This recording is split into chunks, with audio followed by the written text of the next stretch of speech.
one, this just does not have to be expensive. And number two is just about anybody can do this. I'm here. I can help train you along this journey if you need some help. But the purpose of this video is to show you that you can get started on your own and you can start thinking about automation now. Don't wait. If you are not automating your company today, you are getting vastly behind the spectrum of where businesses are, your competition. Welcome, my name is Dana, and I would like for you to walk away from this video at least having a freed up mind when it comes to thinking about systems and how you can start thinking about automations in your business. Every business, every businessman, every businesswoman at some point is going to come to the place where they want to have some automations. They want to have some things that are just working smoothly in the background without a lot of manual intervention, without a lot of manual labor. We try and alleviate the manual labor so that teams of people can work on the things that are most valuable to them, which is probably not doing redundant or repetitive tasks all the time. So this graphic right here shows us, this is from the Benham brothers. This is from Expert Ownership, a great program which helps you think about how you operate your business. But this graphic comes from them. And this is really, it is about the silo, the segment, the stacks, and the steps involved in all of the processes that you have in your organization.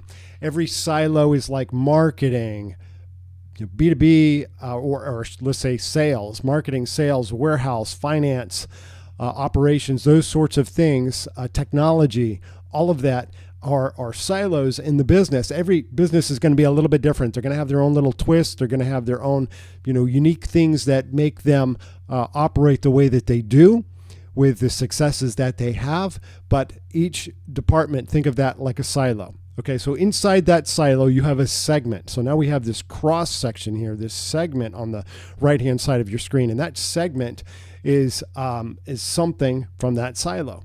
So let's say the silo is finance. This segment might be accounts receivable, and then another segment might be accounts payable.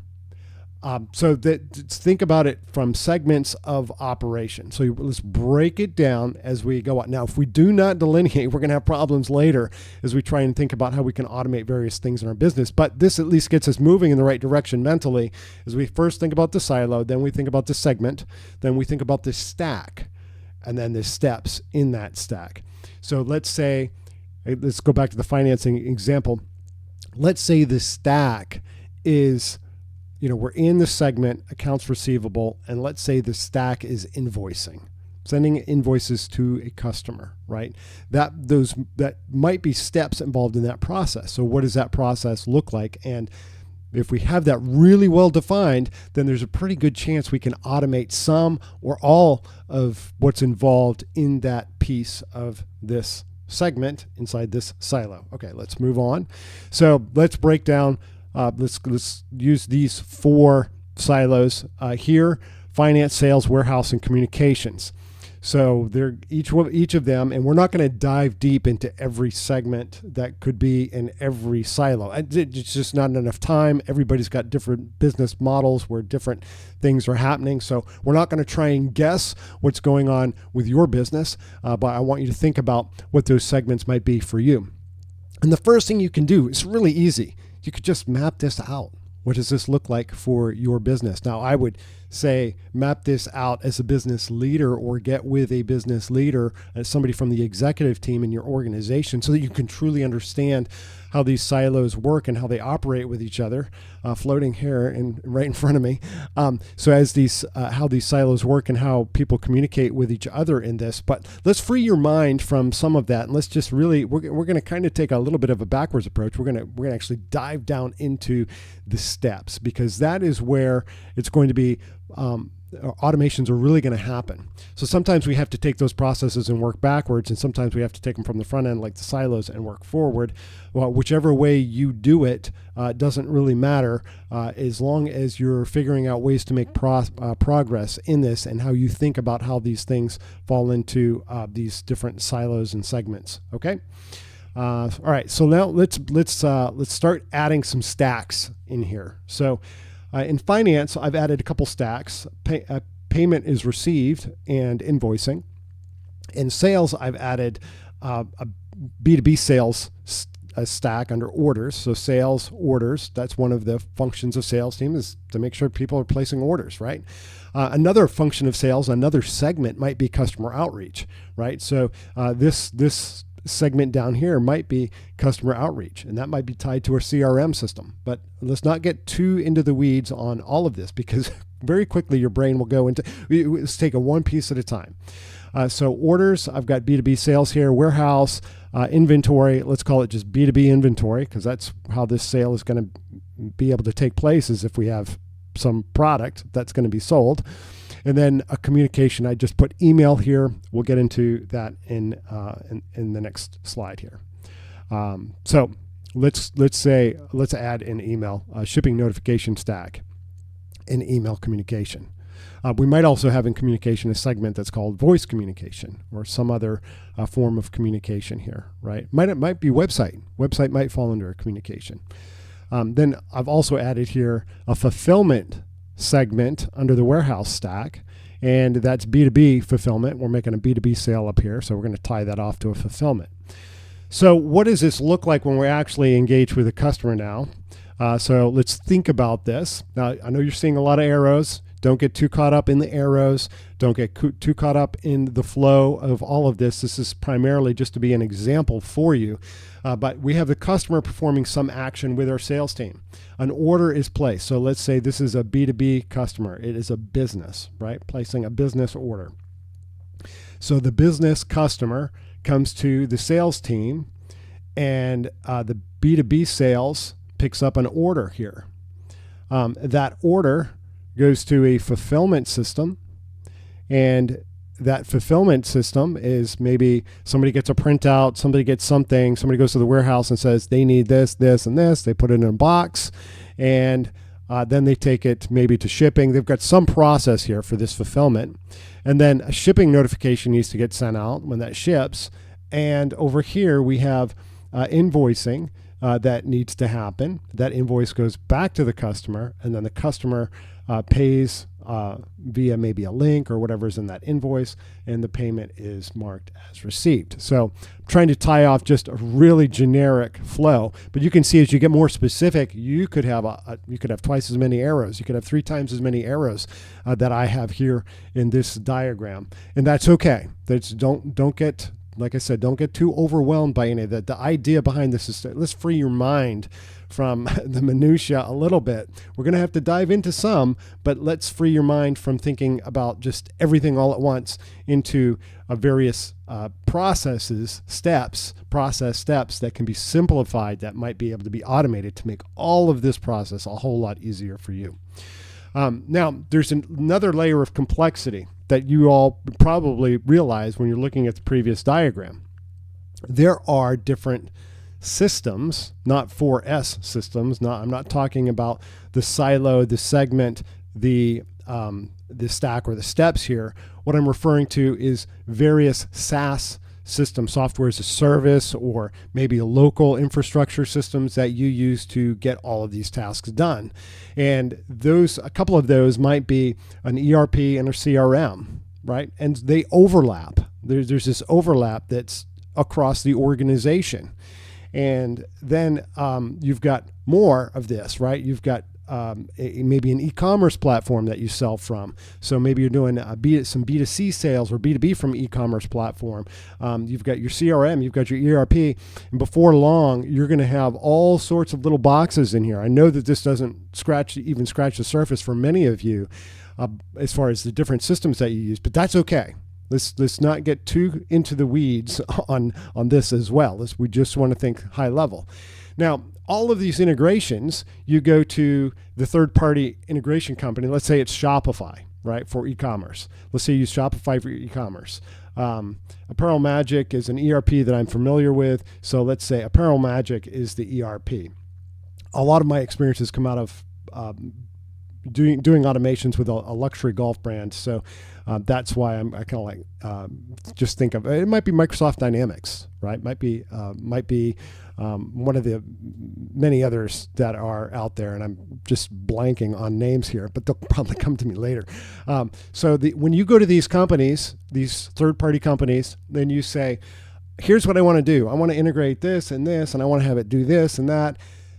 Their sales typically is going to be, oh, don't worry, I'll be fine. We'll figure it out with you. We've got a team of experts that can help you in this process. And we've done this hundreds of times, or we've done this thousands of times with businesses just like yours, right? Because the sales team just wants to make the sale, and then they want to hand off everything else to some other team. And that may or may not be able to solve some of your little nuances in your own business. So that's a problem, because now, without even realizing it, by agreeing to this third party, whoever it is, you're adding something called technical debt to your business. So technical debt is, now we're going to integrate this, and now we have to solve X, Y, Z in order to do this smoothly, in order to automate different things in our business. And sometimes it just doesn't work as easy as those salespeople make it out to be. Nothing against the salespeople at these organizations. They're doing their job. They're selling the product, and they've been programmed, right, to hand these off to their integration teams. But what then happens? We end up with friction, right? We end up with friction between these integrations. Maybe the APIs didn't work exactly like you thought, or maybe they don't run as quickly, or maybe there's some other issue. Maybe it's a data issue. Maybe the data is not formatted correctly between them. So you've got to bridge it. You've got to do some middleware, some sort of hack to make these things talk to each other. And that brings friction. The friction isn't just there. The friction is there because people have told us that it's there. This should have worked this way. This is what we were told by the sales team of the ERP system. This is what we were told by Shopify or whoever the e-commerce system is. This is what we were told with the CRM, HubSpot, or whoever it is, right? This is how we were told it was going to work. And then there's friction in the users who thought, a lot of promises were being made, and now all of a sudden they're frustrated because things didn't work exactly like they were thinking in their head. So let's go back now. We're layering all of this stuff on here. Let's come back here. We're layering up all of this stuff on here because there's people in finance. There are people in sales. There are people in the warehouse team, people who work with communication. They're the ones that are now complaining across the board about these integrations. And let's come back now to simplifying. Let's go back to the very simple example, the very simple diagram that we have, the very simple framework we have to think from, and that is silo, segment, stacks, and steps. Let's just get back there. Identifying your silos can be pretty easy. You're going to be able to think across your organization or work with one of your executives, or maybe you are an executive and you're like, I already know what these silos are. Break them down. So you've got your list of silos. Draw a picture, whatever you need to do. Now, the segment of that silo. Think about the different segments of your silo. Maybe for finance, it's accounts receivable, accounts payable, and reporting. Maybe those are the three segments in that silo. I'm just throwing that out there. There's probably others, right? But maybe those are three segments. Now think about your marketing team. What are the segments in your marketing team? What are the segments in your sales team? And now you're shifting now to thinking about people and what they do. People, the stacks that they control. Maybe you've got somebody in accounts payable that is, or accounts receivable that is specifically for handling invoicing and interacting with the customer, right? So that would be like invoicing here. And what are the steps that person has to do with invoicing? Don't get caught up by thinking about all of this right now. Just think about the actual steps that need to happen in order for your business to function the way that it should. Or maybe you're thinking about the steps from the standpoint, if you're forward thinking, you're thinking about these steps from the point of where do I want to be as a company? Where do I want to be? What do I want my people to be focused on? How can I free them up? And if I could lay out the dream position for them, what would that job role look like day in and day out as they serve my company? And then we have opportunity. We have all the gears here are automations. Now we have opportunity to introduce automations into various aspects because we can take that step sheet, that step by step by step. This is what I have to do to get this role done. And now we can look at, you know what? There's 2 steps on there that can be tied to some automation that can make that happen automatically. Those people are not going to have to perform those 2 steps anymore. Is that going to make you a little bit happier in your job? Well, obviously, anytime that we can reduce the manual things that we have to do, repetitive tasks all the time, we're going to end up with happier employees, right? So the employees, guess what? We're reducing the friction. We're reducing the friction between systems, ERP, e-commerce, all that stuff, but we're also making happier employees along the journey. Now, not everybody's going to be happy out of the gate. It's going to take a while to introduce automations in a way that are going to be meaningful. But the thing is, you can start thinking about this right now. You can start thinking about how can I automate my business right now. And I'm going to give you 5 things that will hopefully free your mind a little bit here. And there we go. Identify one manual process, one pain point for one of your employees. Just start there. What is one pain point that your employees have? Or maybe what's one area that you think is, is a problem for the company, and maybe it's not necessarily tied to a pain point that somebody else is having, but a way of thinking of how you want your company to operate.